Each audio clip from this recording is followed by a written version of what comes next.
Hey there, saltwater anglers, and welcome to the Lower Chesapeake Bay Fishing Report, your local report, whether it's good, bad, or ugly.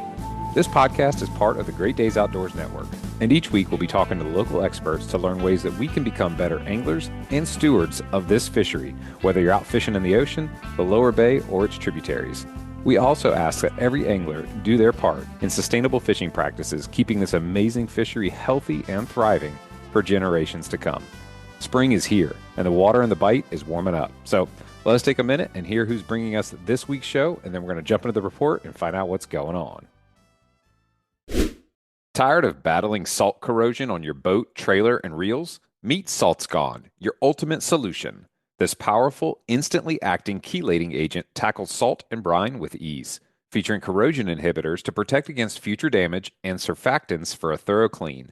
Salt's Gone is pH neutral, making it safe for all boat materials: metal, glass, paint, vinyl wraps, and more. Highly concentrated, just 1 gallon creates 100 gallons of ready-to-use solution. Apply it with or without running water. It's perfect for any situation. Use code GREATDAYS10 to save 10% at saltsgone.com. Or if you need faster delivery, use Amazon or your favorite retailer. Hooked on fishing? Then you're part of the local community that Long Bay Point Bait and Tackle cares about serving and giving back to, providing you with the right selection for each season's target species. They're your one-stop shop to gear up with the best bait, tackle, and insider tips to catch your next trophy fish. You can fuel up right out front on the water and then chat with the crew inside for hot tips on where they're biting. So swing by today. Long Bay Point Bait and Tackle, where your fishing adventures start and finish with your trophy catch on their scales. Check it out. AFTCO has a gift for our listeners. They're now offering a camo sunglasses cleaner cloth with any purchase of AFTCO products. For cool mornings, I love my Reaper sweatshirt. And on those hot days, my Samurai sun shirt. You just can't beat the quality and performance. All you got to do to get your coupon code is text LCBFR to 779-345-2918 to get subscribed to our email list, and we'll send you the promo code via email. All right, guys, welcome to this week's show. I'm excited to dive into some spring fishing topics and have a good friend of the show back on that we haven't heard from in a while. He's been all over the United States this winter hunting and doing all kinds of cool stuff. I'd like to welcome back Captain Colt North, Litigator Sport Fishing. Welcome back to the show, Colt. How you doing, brother? I'm doing great, Luke. How are you doing? Doing very well, man. Aside from the pollen that is, thicker than a first coat of paint, it is a beautiful day in Virginia Beach. The sun is out. We're starting to see some temps warming up in the bay. It definitely gets us excited at the prospect of, some of that spring fishing starting to get fired up. So I'm just curious, give us a quick brief of like fall ends, and then there's all these cold months. What is Litigator Sport Fishing up to when it's not fishing season? Well, I went out and branched out a little bit this year and did a little more traveling for waterfowl hunting than I had planned on. I ended up going to Texas and working as a guide and outfitter for just under 2 months. And when I got back, I landed right on time to catch the tail end of that insane, awesome bluefin fishery we had here off the Oh beach. yeah. I was able to make a couple of trips out, broke off a couple and landed a couple. No giants, but we were able to harvest one about 68 inches one day. Broke off some giants right under the boat, which would have been cool to get better looks at. But, accidents happen. It's a big, powerful fish. Then we sprung into boat work, and we're still trickling along with that. And then I got to get started fishing in March, so ready to get back at it full time. That's awesome, man. Well, I'm glad you guys got to poke at those bluefin a little bit. That was an awesome experience. And I think everyone listening right now that hears you talk about, breaking off a few by the boat, I think we can all relate to that because we all experienced that at some point. So tough, such a tough fish. It's like being in the arena and it's a gladiator fight. They're just so strong. What kind of boat projects are you guys getting into to get the boat ready for the season?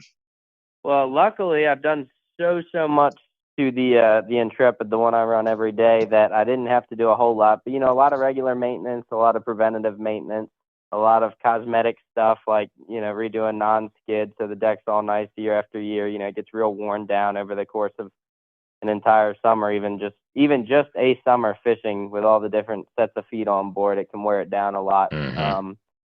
Had to put a new garment in, which was not a fun expense, but you got to do what you got to do. Yeah, and those things Little are, little stuff like that. yeah. And those garments aren't getting any cheaper, are they? No, no, no. I grew up this time and I bought an extended, I think 2 or 3 year warranty. So I think I'm covered for 3 years, which will be nice. There you go. Yeah, that's definitely worth doing. Anything in the salt environment, they all just tend to die a little quicker than in other environments. But for those that are tuning in and hearing your voice for the first time and the name Litigator, tell us a little bit about the boat that you run and what kind of charters you guys specialize in. Yeah, so I run a two boat operation in the southern part of the Chesapeake Bay out of Yorktown. So a little bit, about an hour from you in Virginia Beach. Hmm. I got a 26-foot Intrepid tower boat that I run full time, and then I've got a 24-foot privateer tower boat that we run as if I am fortunate enough to get enough bookings on my boat, or if we have groups of around 8, 10, 12 people that want to split up, we'll run them on that second boat as well. We start in March and end in, I guess, October, and do everything from hitting reefs and inshore fishing in the spring to the cobia season. Fish all Hmm. 90, now 95 days of that, and Hmm. do a little inshore fishing in the fall for trout and drum again. Very cool. Very, very cool. And you mentioned the 95 days. I'm going to hit on that a little bit later, but tell us what you've been up to the last week or so. What have you been targeting? What have you been seeing? What kind of activity has happened for you guys so far? Yeah, so right before we had those few 80-degree days and that hard, I don't know, it seemed like 3 or 4 days of 20 to 25 mile an hour southwest winds. We were doing some togging at the local reefs and some of the structures on areas closer to me. I didn't quite make it to the bridge tunnel. I've been doing a lot of 4 hour and 6 hour trips with, some kids on spring break and families that are visiting and from out of town, and kind of keeping it simple and just bending a rod and having some fun. And the last couple of weeks, as it started to warm up, noticed an increase in the numbers of puppy drum and bull reds and black drum entering the bay. So started doing some bottom fishing and some sight fishing for those, which has been a great time. All the way from, 18, 20, 25-inch slot drum to 48, 40 to 52-inch bull red citation class fish. Oh, wow. And you mentioned some black drum too. Is that unusual this time of year or is that expected? No, that's pretty expected. And I've only caught one, and it was actually accidental at the reef. I was very shocked when we caught it, but for the most part, I got some buddies over there on the eastern shore that have started catching them in the, common areas by the bridge tunnel and shoals and whatnot. So usual time of year for them to show up, and they're definitely here. So it's a nice sign of spring. Yeah, absolutely. And when you're targeting those reds like this time of year, like in the summertime, I think it's kind of common knowledge that we can go out there and you know either chuck a live bait or a jig head and be lucky enough to get a bite, especially if they're in those big pods. But this early season fishing, like what do you change up in your approach in order to be successful getting them to show some interest and actually go after a bait?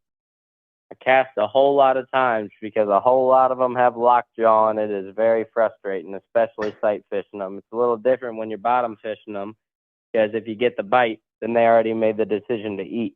But Mm, if you're sight fishing them, it's a little harder. Even if they're small ones, big ones, size regardless, sometimes they just have lockjaw. And I mean, they do in the summertime as well, but we definitely cast a lot and we don't give up. We keep moving around, try and find another school. Eventually, you can usually weed through them and find some that'll play with you, get a reaction strike, whether it be changing it up and throwing a top water or going through the rounds of colors of jigs and styles of hmm. jigs and spoons and just different stuff to be a little different. Yeah, and speaking of going through several different things, you sent me a photo of your tower and some of the additional things that you did to it so that you can accommodate quite a number of rods, which is a huge advantage in those scenarios because you can have all these different lures rigged up and ready to go and be very quick to deploy, six, seven, eight different things. Talk me through like what was the inspiration for that and what's the total number now that you have within arm's reach up in your tower? Yeah, I think before I had six, and that's good and all, but I've learned over the past couple of summers, fishing that whole 90-day cobia season, and it's in regards to cobia as well as anything I do sight fishing wise. Hmm. Um, when you get an opportunity, whether it be on a single cobia or a school of drum or a pot of cobia, whatever it may be, I've found that stuff does go wrong. You might break something off. You might pull something off. You might have an error. So you Hmm. definitely want more than one rod ready for that sense. And then you're going to want to have your live baits and your artificial baits and your different colors and shapes and sizes and all the works. And so I basically just added another row of rod holders underneath my existing row of rod holders that would also be out of the way. And then I added some more somewhat specialty designed rod holders that are in a unique spot on the back of the tower facing outward for live bait so that, Hmm. whether I'm tournament fishing or just know that it's a live bait kind of bite that day or that week or what have you, that I had more stuff available and angled everything to what I would call a scientific degree so that lines wouldn't get tangled in the wind and whatnot. I may have caused a massive headache for myself, but so far this year, I've seen it work out great, and it has been very nice. You hit on something key there, which I've experienced too. And it's, sometimes you don't understand the implication of something you do technically on the boat until you actually put it into use. And I'll just say like the one thing and then we can move on. But it was, when I did my tower the first time, I had my, angled rod holders pointing straight ahead. Little did I understand that that's exactly what allows the wind to pick your line up and lay it over top of the tip of your rod, which inevitably creates those little, tip wraps that are quite possibly the worst Yep. thing to experience when you go to pick up and throw a live bait and you see your live bait fly 30 yards forward and realize that it's because it flew off the hook because you were tip wrapped. Terrible, terrible feeling. Between that, the tip wrap idea, and then the fact that a lot of my rod holders on the ladder on my boat, being a charter fisherman and never and always wanting to be prepared for what may come, whether I'm going to go bottom fishing, sight fishing, trolling. I tend to bring quite a few rods with me, and there Mm-hmm. aren't but so many places to store them. Well, I found that running live baits out of the back of the boat totally solved the whole tip wrap thing for me most of the time. Mm. But the line being straight up in the air had a tendency to tangle up with all the rods that were in, storage mode on the ladder or the back of my tower. So that's what those last couple of rod holders pointed outwards on the back of my tower are for, Gotcha. Okay, that keeping makes that live sense. bait straight. Yeah, yeah. Yeah, and I mean that's obviously each boat has its own unique, nature to it in terms of like where your, live bait bucket might be or this out of the other, but it's definitely something to think through when it comes to your rod holder placement angle. There's several things to consider, like how far from you it is, that tip wrap, where the live bait's actually going to sit. I mean, you could sit down and do like a whole science class on that to get to the quote unquote right outcome. But the best way to do it is just to get out there and run your boat and sort it out and, hopefully make a good call on where you're going to have it in the future.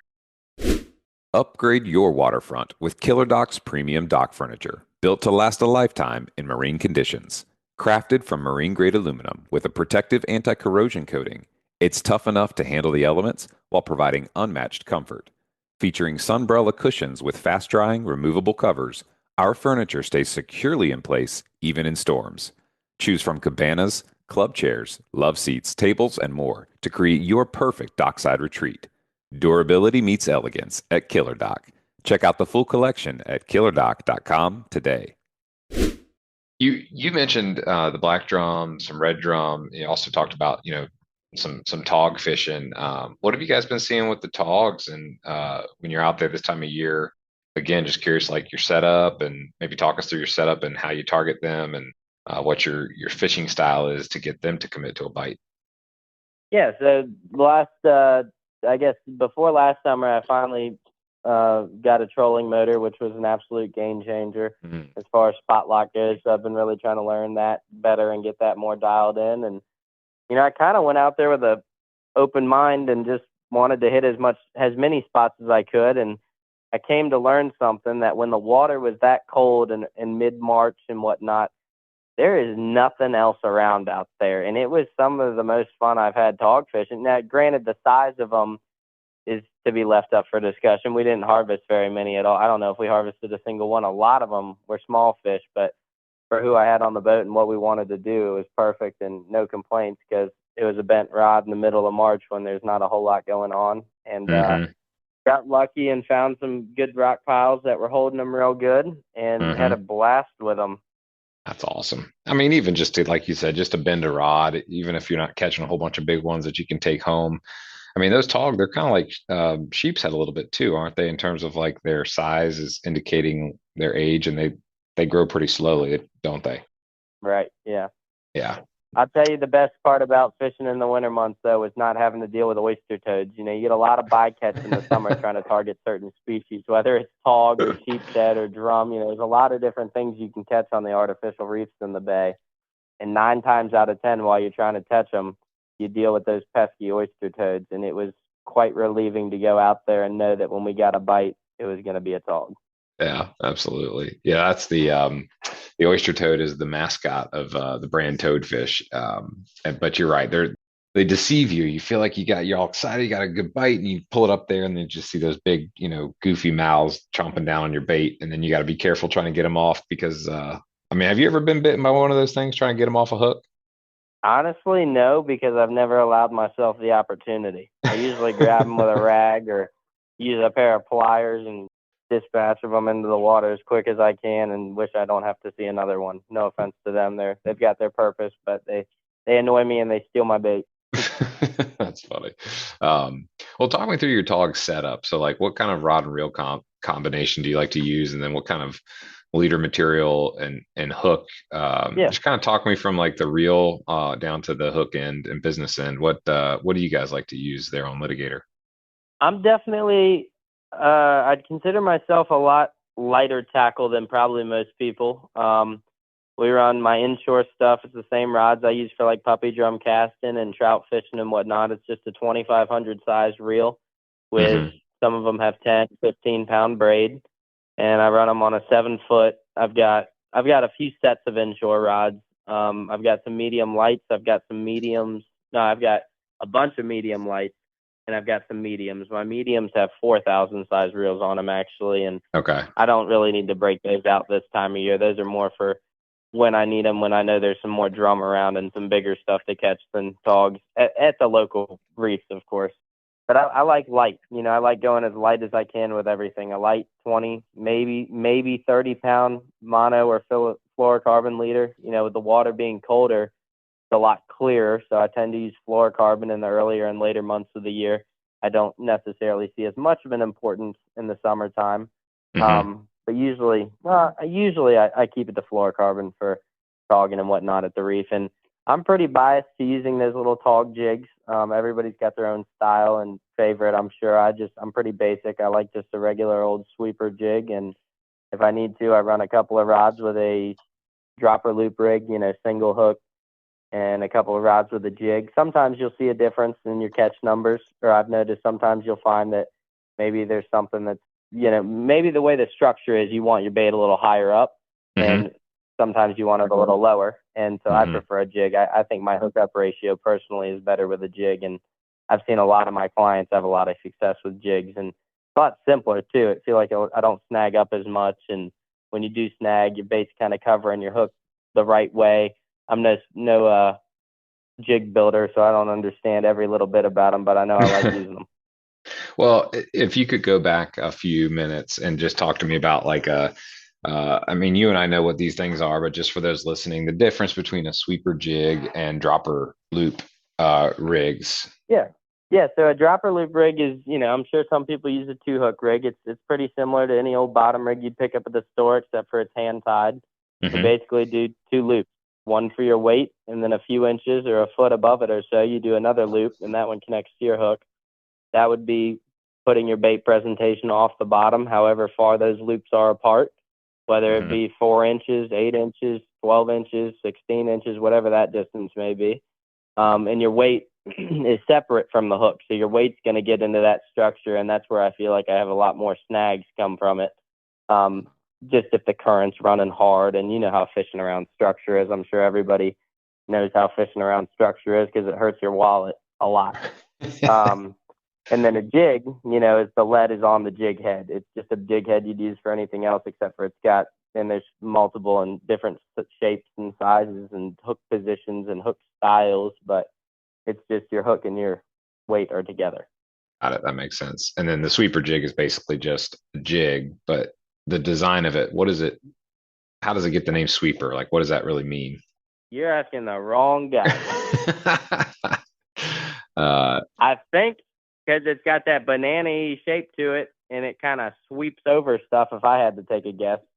yeah, that makes sense. I guess it ensures that the when it hits the bottom, it kind of lays flat, so the bait is presented up off the bottom just a little bit, and then you can kind of just, I guess, bounce it along, but kind of always know that your bait's going to be up a little bit.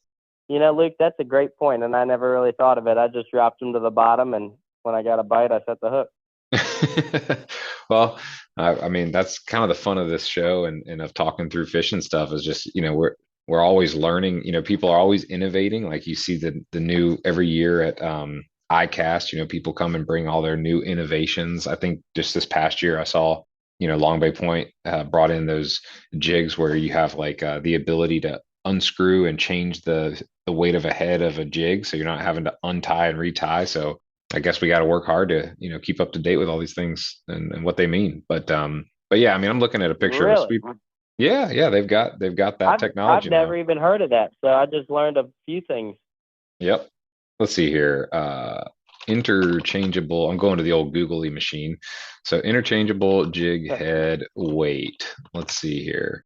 Yeah, it's called I think it's called stack tackle, and it's interchangeable jig head. So you can keep one jig tied on and change it, to 4 or 5 different weights by just screwing on a different size head. Wow. What will they think of next? Yeah, no uh, kidding. yep. I feel like me personally, I've never claimed to be a good bottom fisherman. I get lucky sometimes and I have fun with it, and I know what I'm doing to an extent, but I think I'd lose too many before I'd be worried about switching my own weights out personally. Yeah, I can see that. And I think these are kind of more designed for that like inshore angler, where you're a little less likely to lose your tackle. But Yeah, less to your structure, more casting, and that makes sense. yeah, fishing around docks, and then all of a sudden the current starts moving, and you're like, oh, I'd like to go from, a quarter to 5/8 or whatever the case. But at any rate, so we learned a little bit about sweeper jigs, dropper loops, and that's kind of, your go-to for those tog. And then, bait wise, I think it's whatever you can get a hold of. But like if you could just pick any bait that would be your preferred bait for a tog, what's that typically going to be? I think I'd have to go with a blue crab. Now Blue that it's crab. crabbing season, they're more and more available at most and all tackle shops that carry live and frozen bait. And Hmm. definitely the fresher, the better, in my opinion. And I am a big fan of a quartered up or a half blue crab. Yep, absolutely. It's time we talked about catching some serious savings. Imagine harnessing the power of the sun to cut your energy bills and having a roof that's built to last. Convert Solar and Roofing specializes in top-notch solar installations and durable roofing solutions that stand up to the toughest elements. Their solar panels are designed to maximize efficiency, and their roofs are built with premium materials to ensure long-lasting protection. Whether you're out on the water or at home, their expert team ensures you're covered. As fellow anglers in the Lower Chesapeake Bay, the team at Convert Solar and Roofing cares about both sustainable living and sustainable fishing. So reel in those savings today and visit www.convert-solar.com or call 757-44-SOLAR. Make your energy and roof as reliable as your favorite fishing lure. Call Convert Solar and Roofing today. Well, it's been fun to talk about the different, things that you're seeing. Obviously, the Kobe season's coming up. We're excited about that. There's been, changes in the regulations that we were talking about a little bit, offline before we hit the record button. But for those listening, it's going to be June the 15th through September the 20th. 2 fish per boat per day, 1 fish per angler if you're by yourself. And then what is it? 43 inches is the minimum, and then that's the only length requirement. Just has to be at least 43 inches long. And, in your opinion, that's obviously going to change the game a little bit for you as a charter guide. There's the opportunity to, catch 2 large fish, but maybe just kind of share with our listeners like your school of thought on how you guys are going to adopt to these changes as charter captains. Well, I can't speak for everyone, but I think I'm going to say for myself personally, I've always encouraged the release of the larger fish. I personally think the lower slot fish have always been a more tender, better eating fish. So I've always encouraged us to harvest those ones over, say, your 55, 60-inch trophy fish. there's a beautiful thing called a release citation, and mounting and taxidermy nowadays can all be done based on photos and whatnot. You don't have to harvest the fish to do that. So I think it's a great way to sustain the fishery and to encourage the release of them. And I think I'll continue to practice that theory that if I have the ability to harvest my 1 or 2 fish that day of a lower slot size, that I will continue to do that. And I'm all for releasing those big girls. I think it's awesome to get a piece of paperwork or release citation for somebody. It's actually, it's a lot simpler to get a release citation too, with the minimum being 50 inches. A 55-pound fish, that's a big old fish, and definitely get them sometimes. But I think most of the people I take all would agree that a release citation is just about as good in your head and on the wall as a kill citation is, because at the end of the day, it is just turns into a piece of paper. Yep, absolutely. And I'm glad you reminded us of the the ability to still get taxidermy done, even just with photos. So it's definitely a good reminder of a sustainable mindset is a good mindset, and we've got lots of years ahead of us that we'd love to be able to continue to fish and enjoy the sport. But it's like anything good, we got to be good stewards of it if we want to be able to enjoy it for a long, long time. Captain Colt, anything else that you want to share with our listeners this week before this season gets fired up? You've got some openings coming up. Maybe share a little bit about some upcoming dates that you might have available and how folks could get up with you and get connected to book a trip. Yeah, man. As you said, things are starting to fire up. Water's warming up every day almost until we get these cold, windy, 50-degree north wind days. Not a fan of those, but it's, what is it, April 2nd now? April 2nd now, and I think the next 4 or 5 days are blowing a steady southwest, and it's going to be 70s, 80s, and getting me all fired up, thinking that it's fishing, summertime again when I'm working every day and seeing new faces every day. And I've got availabilities in April, targeting, like I said, the togs and the drums and stuff that are showing up, and of course we'll be fishing all of May, and I can't wait for cobia season to get here. I'm very fortunate that I've got a lot of repeat clients reaching out to me now that it's warmer, and I'm starting to book up my calendar for the cobia season this year, and pretty much have availability April through October as far as booking goes, and I'll be planning on fishing the whole time. So anybody that wants to reach out, I definitely respond best to text and phone calls just to my phone number at 757-345-9698. And I've got a website and on Facebook and Instagram and all sorts of social media I can be reached out to there, and constantly I'm posting pictures and reports of how things are going. So I'd love to hear from anybody that's interested in getting out. Absolutely, man. Thank you so much for sharing all that. Definitely, our listeners that are up in your neck of the woods or close by, Hampton, Poquoson, Yorktown, Newport News, Richmond, even Northern Virginia, Captain Colt and the litigator operation is a great spot to be at. And there's a bunch of great stuff around there too, restaurants. I mean, come make a whole weekend of it. So great having you on the show, man. Loved hearing from you, and glad to hear that you guys are in the water and operational and ready to go catch some fish. Me as well. And I look forward to seeing you this summer and hopefully competing with you in some cobia tournaments. Yeah, man, I'd love that. Awesome. Well, Captain Colt, thanks again, folks. That's going to wrap up a really cool segment, checking in with Litigator Sport Fishing to find out what they've been up to over these cold hibernating months and what they're up to now as the waters warm up. Y'all stick around for a word from our great sponsors, making this content free for you each week. And we'll be back with you real soon. Sam Rust Seafood, your locally trusted source for premium wholesale seafood. Servicing customers from Hampton Roads down through the Outer Banks, Richmond, and surrounding areas, including Fredericksburg, Charlottesville, and Lynchburg for over 80 years. Committed to the highest standards in the industry, Sam Rust distributes the best of the ocean directly to your restaurant, hotel, or grocery store on time and at a great price.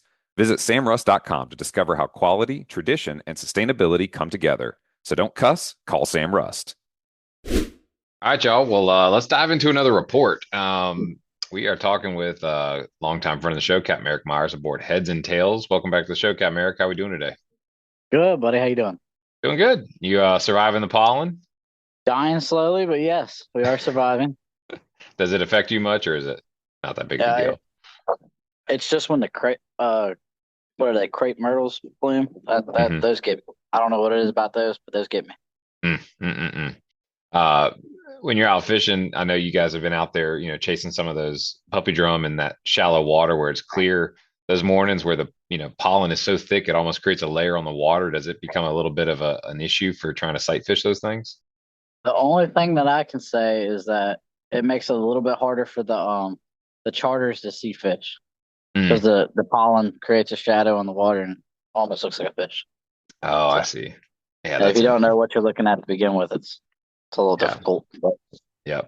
Well, I saw your post on Facebook earlier that some folks might have been trying to get in touch with you, weren't able to because your phone exploded or something. What yeah, went on man. there?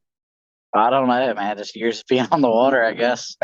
Something inside the phone finally snapped and he started smoking and popping.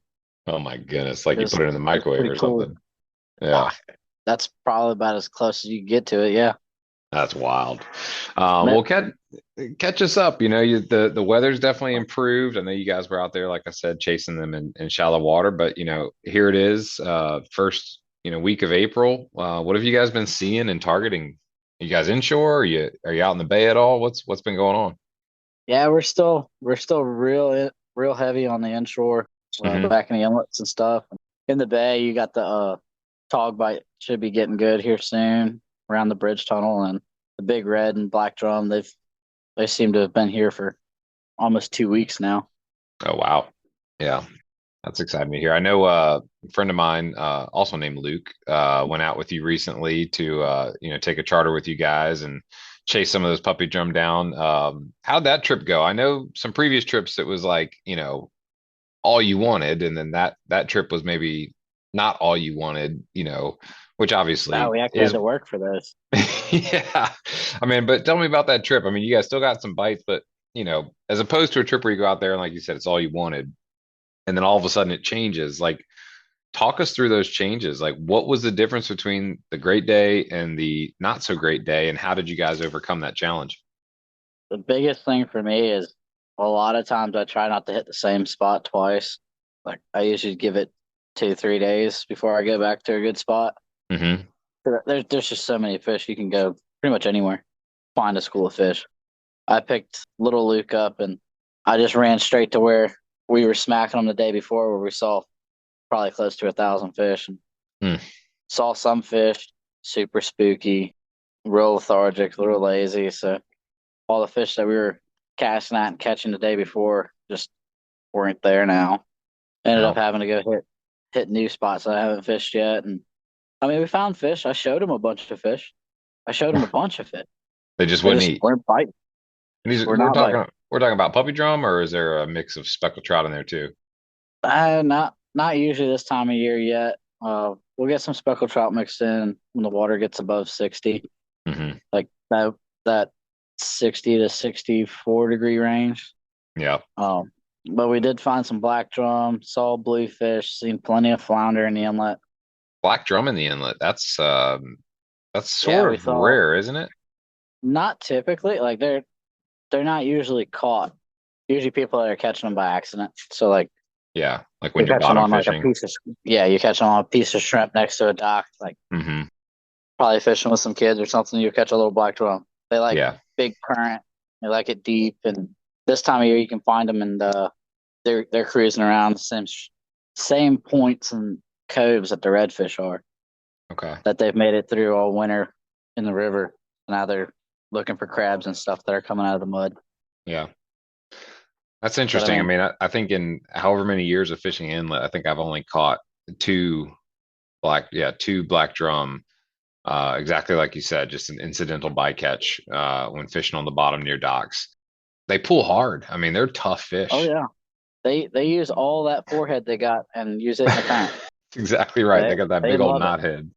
Uh, Um, that, that's too funny. but typically they're all on. I'd say well over 85% of the black drum that I've caught in the last 2 years have been 10 plus foot of water and rolling current. Hmm. And it just happened. We just fish in the eddy just like you would for a redfish. Okay. And speaking So of current, going down and looking at the Lynnhaven, I've seen some really low tides, like the lowest tides I've seen in a long time. I'm curious, do you have any insights on like what causes that to happen this time of year? I want to say it's moon phase or something. I do not know what causes it this time of year. I think it's a king tide or something like that. Shout out Jack Limroth, Captain Yep. King Tide. Yeah. Yeah, you're right. Yeah, the moon phase. But it's wild to see, man. I mean, it's I think that's called spring and neap tides. When the sun, earth, and moon align during new and full moons, the gravitational forces combining results in spring tides with larger tidal ranges. When they form a right angle, the forces partially okay, it's getting way too complicated for me, but Yeah, I was about to say that's a basically lot. there's As soon as you said spring right and angle, I checked out. yeah, so it is a spring tide. So basically, when the sun, earth, and moon are lined up, it's like their gravitational pulls are kind of in alignment. So therefore, we have this much stronger pull pulling the water out and in. So we have Yeah. these big tide ranges where it's like maybe if you looked on a tide chart, it would be like -1 foot up to like 4 feet, so a total 5 foot swing or 4 foot swing is probably a little on the high side. And then the Oh yeah. opposite would be a neap tide, where the sun, moon, and earth are kind of not nowhere near close to a line. So you have a very small range of maybe only a foot and a half of tidal movement or something like that. But anyways, how does that affect the fishing though? I'm curious because obviously like certain parts of the riverbed gets exposed that is not typically exposed. And once that stuff is exposed and then, open air for the day and then the water comes back over it, does that attract fish to Got that warm? area? Yep. Because as soon as that stuff gets out of the water, it gets warm. Mm, And when you got warm water, you get fish this time of okay. year.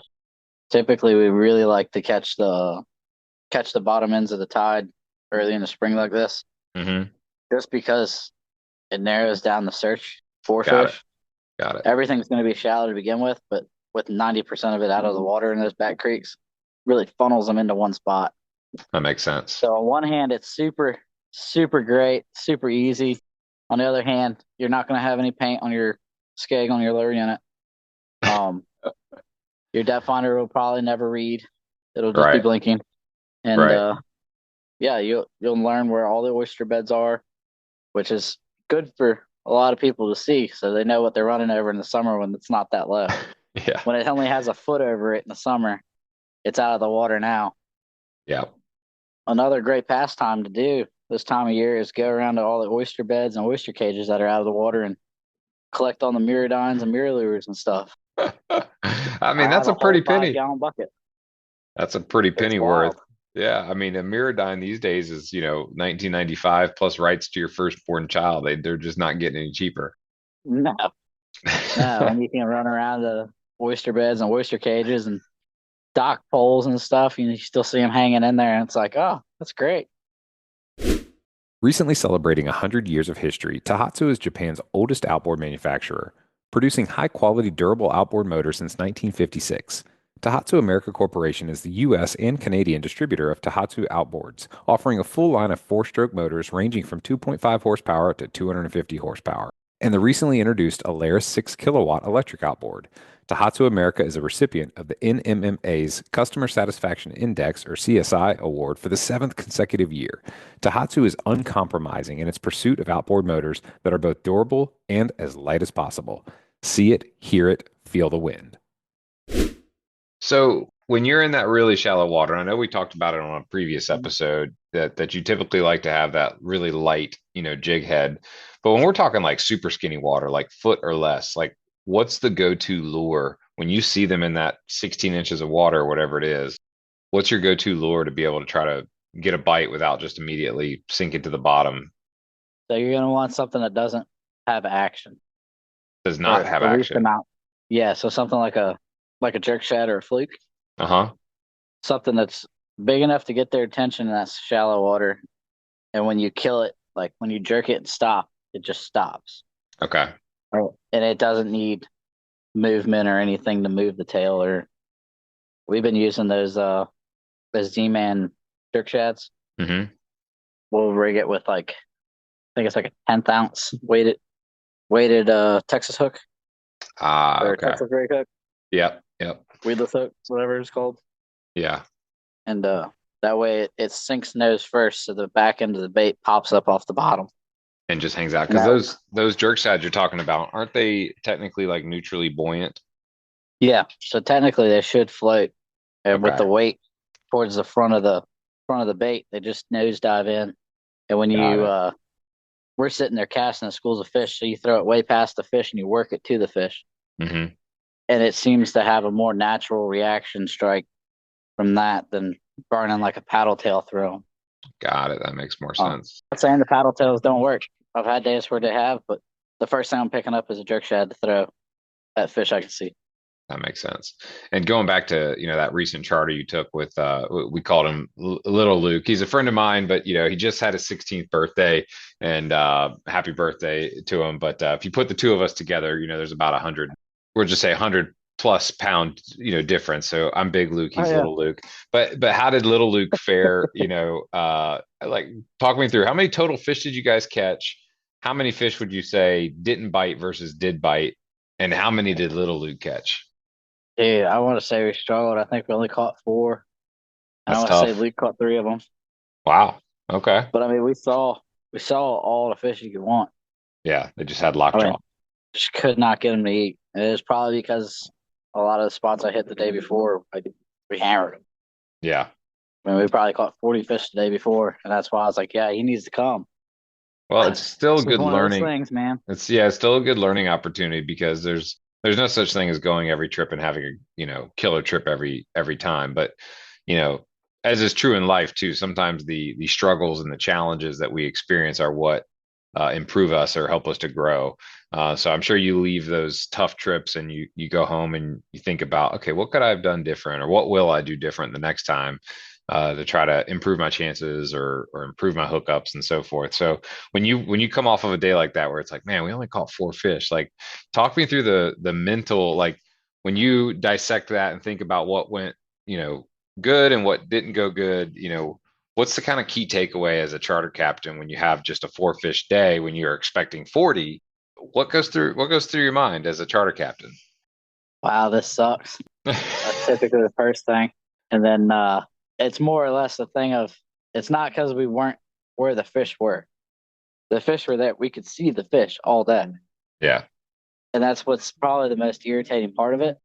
But other than that, it's just trying a different color the next trip, doing something different, going to a different spot typically. Lynnhaven's a lot bigger than a lot of people think. And I mean you can fish a week straight and not fish every single spot in that river. You just brought up a really great point, because as soon as you said that, I immediately felt a conviction, because when I think about going inshore fishing in the Lynnhaven, I think of like exactly 4 spots that I go to over and over and over Every again, time. because it's like you just get comfortable, like, that's like, oh yeah, I've caught some fish there, so I just go back. But you're right, when Yeah. you zoom out and look at a map and you've got, Broad Bay, Linkhorn Bay, you've got the eastern branch or western branch, and those branches go way, way, way back there, all the way back to Laskin Road on one end, all the way back to, Independence, Haygood, Wichita Road area. I mean, it's sprawling. It covers like a large portion of Virginia Beach. So if you were to take, somebody like me who's just admitted to you, like, I go to the same 4 spots every time, and you were to say, hey, you need to branch out, pun intended, where would be a place that you would recommend that I just, hey, go on an adventure down this area and just go learn and look and see what you find? Like, where would you send me? It's such a hard thing because every day is different. And to look at someone as a beginner and say, hey, I have faith that you might actually catch something here. The easiest way to find out, like, easiest way for me to look, what I learned doing was look for any of the creeks that have channel markers going into them.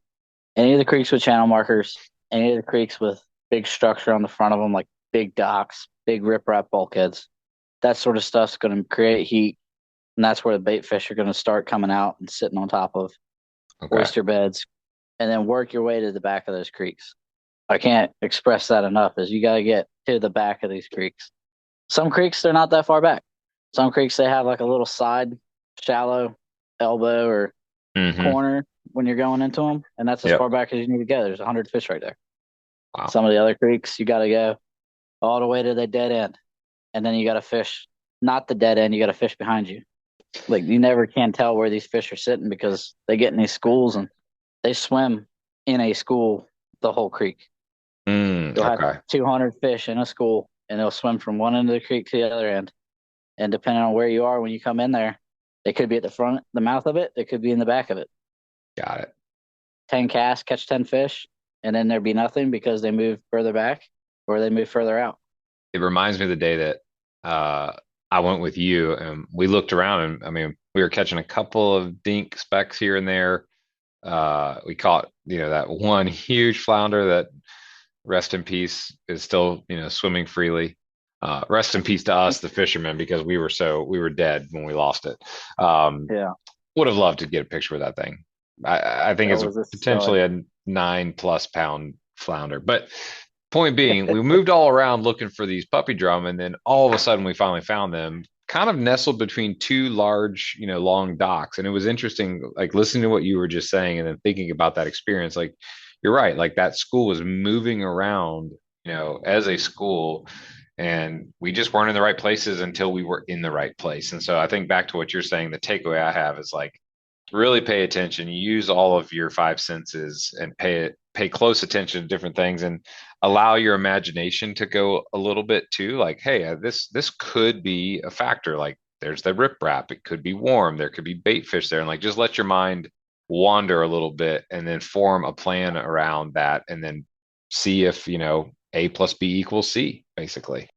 And then another great thing to do is when you do go and you're looking for fish and you have more than it's just one person on the boat, is Right. fan cast.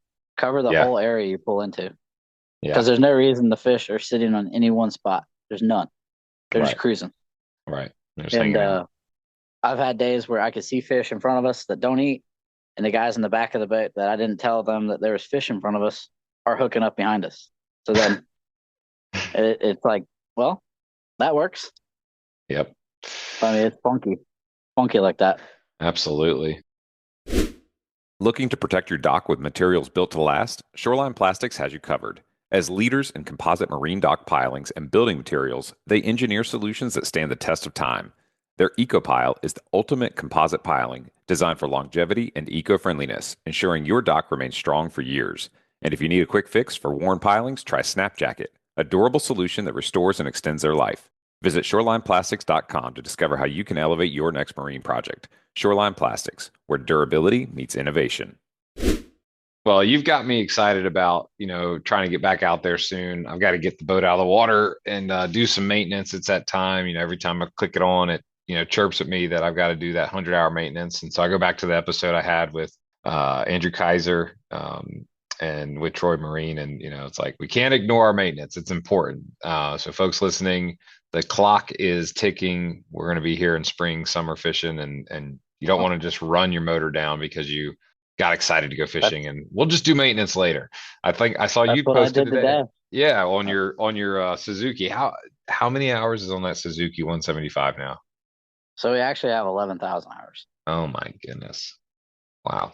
The And Suzuki, that's if you're just listening, typical maintenance, no specialty or nothing. Just getting yeah. it run ragged. But we always kept up with the oil changes and the biggest thing that we found with those high hour motors is the zincs inside the motor. Uh, you do those on a Those regular basis? we do them once a year because they're Okay. toast after a year. Mm-hmm. We'll pull out just screws at that point a lot of times. So I'm curious. Big fan of great stories like that. I'm also a big fan of using AI because I think AI is pretty cool. You can solve a lot Yeah. of problems with it. I use it for reading emails. Starting to sound like a spokesperson for artificial intelligence, but it's really great for running probability scenarios because it has obviously infinite calculating powers. So I asked it a simple question. What are the odds of an outboard motor lasting 11,000 hours? What would you guess its final answer was? I don't know, 1 in 10. Less than 1%, 1 in 100. Out And it's of good. 100? 1 out of 100, so less than 1%. It's saying that it's extremely rare, but it depends on several factors. Because they're saying most well-maintained motors last between 2 to 4,000 hours before requiring a major rebuild or a replacement, which is true. We've all seen that. You might have to redo the power head or a lower unit or whatever the case.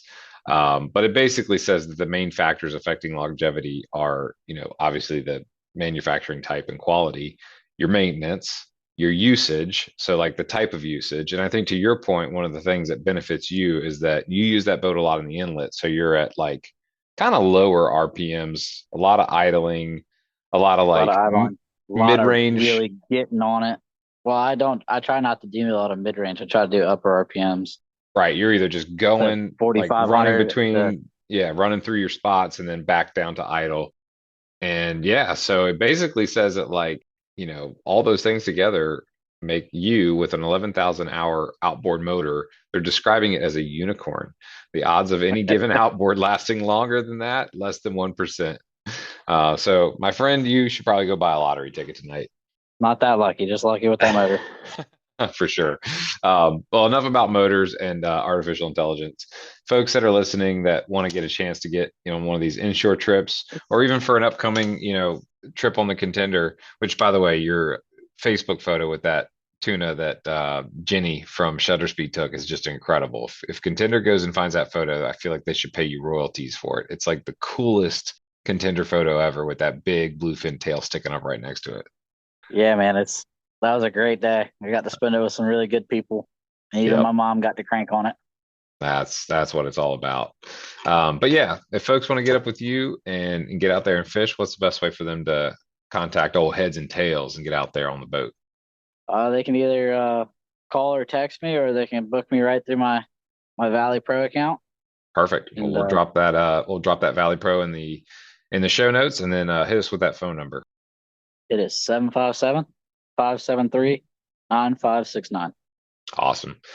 Yeah, Merrick, always a pleasure, man. Look forward to talking soon. Hopefully, we get some more reports of those 40 and up fish days, and find out some other. We need to take your Mako down and go kill a bluefin. I know. You What do you can't think? even get seasick. It's true because they're so close to shore. What do you think the odds are that there'll be a little run of them coming back up on their way? I'm gonna say very high. I've Okay. already booked 2 trips between me and you to go target them in May. Between you and me and all of our podcast listeners. Uh-huh. So Deal. I'm rolling Well, the dice. I'm gonna book it, and I'm gonna see. see what And happens. if we Well, catch one, it's gonna be awesome. And if we don't, I'm sure we're gonna catch some sea bass. So for sure. Well, speaking of technology, we were talking about artificial intelligence. You guys put Starlink on the boat. So one of our goals for this season is we want to do a report live from offshore with video so we can post it on our YouTube channel. Hopefully during something cool like a mahi blitz or hooked up to a bluefin yeah. tuna, something along those lines. So now that you've got Starlink, that will be a possibility. So stay tuned for that in the future. Again, always a pleasure having you on the show. Thank you for hopping on. Oh, dude, no problem. I thoroughly enjoy it. Absolutely. Well, folks, that's going to wrap up a segment talking about inshore fishing in the Lynnhaven with Captain Merrick Myers. Be sure to check out his Valley Pro website or give him a call to get booked.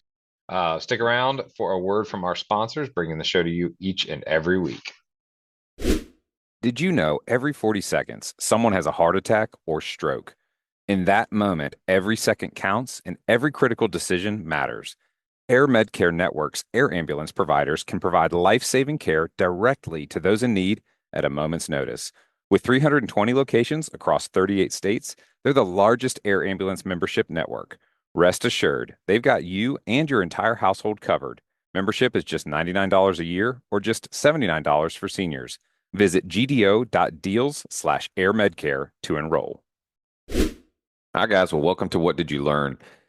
This week was pretty cool. I always kind of like when we're talking to guys, right at the very cusp of a new season. So it's fun to be kind of in the planning phase of, what we're going to go after, what we're starting to see. And you kind of start to get a few of the puzzle pieces. And then it's kind of on you as the angler to, look at the different conditions and, put a plan together versus when you're mid-season and everything kind of becomes known as to like the go-to spots, what's working, etc.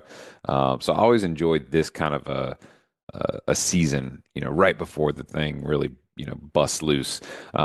Captain Colt, I really enjoyed getting into some of the details about, specific baits, learning more about the difference between a sweeper rig and a dropper loop.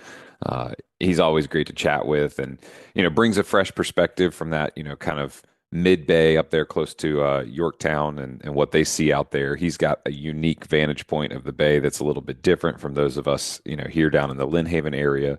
So we're excited to continue talking to him throughout the season and, keep up with Litigator and what they've got going on. Then, of course, Captain Eric with the Lynnhaven, there's always something to learn there. And, today I would say I really keyed in on the relationship between warm areas or warm structure like rocks or exposed mud bed, etc., and how that attracts bait, which then, of course, attracts, the predator or the game fish. Yeah, that's something I hadn't really put together in the past. So it was definitely cool to learn a little bit from Captain Eric about how you can start to put those puzzle pieces together inshore. And then, of course, hearing Captain Colt talk about maintenance for his boat, it reminds us as well. Captain Eric talking about his 10,000, 11,000 hours. Just a fresh reminder to, life gets busy. We've got things going on. Work is busy. If you got kids, that's keeping you running around. And then you might only have that 1 day or 2 days a month that you can really get out there and use the boat. Maintenance is going to be the key to getting out there and having that good experience. So you've got a lot, that's demanding your time. Make time to do your maintenance because that's definitely going to be key to getting out there and enjoying yourself. Guys, great episode this week. I'm excited to see that things are really starting to kick loose. Hopefully we can get through this pollen and survive it and get into the spring and hopefully summer fishing here real soon and have a great season. I'd say we all say a prayer right now that we have some good weather this year. Hopefully lots of gentle south winds and a lot of good, safe, and exciting fishing trips ahead. Planning your next saltwater adventure? Whether you're nearshore, coastal, or offshore, the right safety gear is just as essential as your tackle. A reliable life raft from survivalatsea.com keeps you prepared because weather changes fast and emergencies happen when you least expect them. Survivalatsea.com offers top-rated life rafts built for any adventure, from bay waters to the open ocean. Right now, get $50 off any new life raft with code GDO50 at checkout. Stay safe, stay prepared. Visit survivalatsea.com today and fish with confidence. Whether you're hitting the sand with set rigs using the traditional scent strips for pompano or fishing the flats or marshes for speckled trout, redfish, and flounder, Fish Bites has something for you. They're family owned and operated in St. Augustine, Florida, and pride themselves on making reliably consistent fishing products for anglers of all ages around the world. Fish Bites bait and lures are made with pride in the Sunshine State, USA. Check out the full line of scented saltwater and freshwater baits at fishbites.com. All right, y'all, that's going to wrap it up this week. Please subscribe, rate, and review wherever you listen to podcasts. And remember, to get your free APCO Camo Sunglasses Cleaner Cloth, text the acronym LCBFR to 779-345-2918 to get your promo code and be added to our email list so we can send you the new show each week. You guys keep on whacking them and be safe out there.